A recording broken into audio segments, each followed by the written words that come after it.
ក្មេងស្រីម្នាក់ដែលតែងតែគិតថាខ្លួនឯងខ្វះភាពកក់ក្ដៅពីម្ដាយព្រោះគាត់តែងតែរវល់ជាក្មេងស្រីម្នាក់ដែលតែងតែមានទឹកមុខស្រពោនបណ្ដាយលុះថ្ងៃ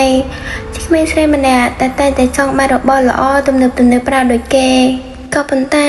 ខ្ញុំអត់មានដូចគេហើយមកចែកផលទៅស្លឹកអាចារ្យដូចយើងផងស្អាតមួយហើយនៅអូយហើយផលទៅស្លឹកចាស់ម៉ែទឹកមុខខ្ញុំក៏ញញឹមប៉ុន្តែការទៅចិត្តគឺនៅខាងក្នុងប៉ុន្មានហើយខ្ញុំអត់មានរបស់ល្អប្រើសូម្បីតែម៉ូតូក៏កញ្ចាស់ដែររាល់ពេលដែលគេបូលីខ្ញុំមនុស្សដែលខ្ញុំនឹកខឹងមុនគេនោះគឺជាម៉ែហេតុអីម៉ែអាចផ្ដល់នូវជីវិតល្អប្រសើរសម្រាប់ខ្ញុំម៉ែខ្ញុំមករៀនវិញហើយមកវិញហ៎ស្មានហ្នឹងហើយទៅចេញពីរៀនអត់មានមើលម៉ោងមើលអីទេបើជ្រុលមកណាមកហូបបាយសិនមកខ្ញុំមកហូបទេខ្ញុំហូបមកពីក្រៅហើយហីខ្ញុំខឹងម៉ែរាល់ពេលមកដល់ផ្ទះខ្ញុំគ្មានឡើយទឹកមុខរីករាយសម្រាប់ម៉ែហើយខ្ញុំក៏តែងតែលើសំឡេងរអ៊ូរបស់ម៉ែមុនគេនៅក្នុងផ្ទះណាពីគេខ្ញុំលើហើយអត់បាយទឹកម៉ែណាអត់ទេហើយមានកូនមួយលោកអើយខ្ញុំខឹងម៉ែណាស់ខ្ញុំមិនចង់សំបីម្ហូបដែលម៉ែធ្វើខ្ញុំចង់មានអ្វីៗគ្រប់យ៉ាងដូចកូនគេដែរខ្ញុំតើចិត្តនឹងវាសនាដែលតម្រូវឲ្យខ្ញុំកើតជាកូនម៉ែក៏ប៉ុន្តែខ្ញុំបានតែកេងគិតត្រឡប់មកវិញម៉ែគឺជាមនុស្សម្នាក់ដែលស្រឡាញ់ខ្ញុំខ្លាំងជាងគេបំផុតក្នុងជីវិតម៉ែខំធ្វើការគ្រប់យ៉ាងដើម្បីខ្ញុំពេលថ្ងៃម៉ែខំឈរលក់លះទាំងកណ្ដាលថ្ងៃត្រង់ពេលល្ងាចម៉ែក៏ឆ្លៀតលក់ត្រីបន្ថែមម៉ែខំធ្វើការដូចមនុស្សយន្តអញ្ចឹងម៉ែខំប្រឹងយ៉ាងនេះគឺដើម្បីជីវភាពដើម្បីកូនខ្ញុំឈរសម្លឹងមើលម៉ែធ្វើការទាំងឈឺទាំងជាម៉ែហត់ម៉ែឈឺក៏ម៉ែមិនដែលធ្ងរ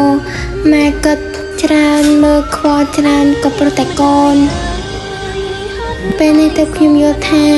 មនុស្សដែលឯកាជាងគេគឺម៉ែមនុស្សដែលគួរអាណិតជាងគេគឺម៉ែទោះខ្ញុំគ្មានរបស់ល្អប្រើដូចគេក៏ប៉ុន្តែរាល់ថ្ងៃគឺបានតែកម្លាំងញើសហូរស្រក់ឡើងជាឈាមរបស់មនុស្សស្រីម្នាក់មានឈ្មោះថាម៉ែអើយកូនគេម៉ែដេងម៉ែគេហៅកូនតោរំផាផាស្ទទាំងអស់តែធ្វើលើម៉ែកូនម៉ែតែខឹងមួយកូនទេសុំតងរយលៀនកំហុងកូនគ្រប់យ៉ាងកូនធ្វើដោយគ្មានចេតនារវល់កិច្ចការងារផ្ទាល់ខ្លួនភ្លេច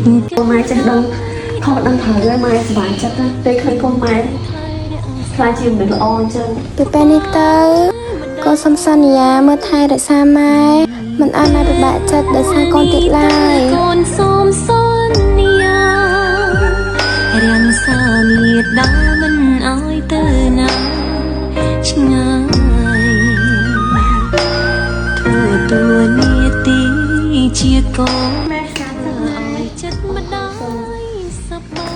យចង់ឃើញជូនពរកូនឲ្យមានជីវិតតិចរកទៅជុំដូចទៅសុខ BN អញ្ចឹង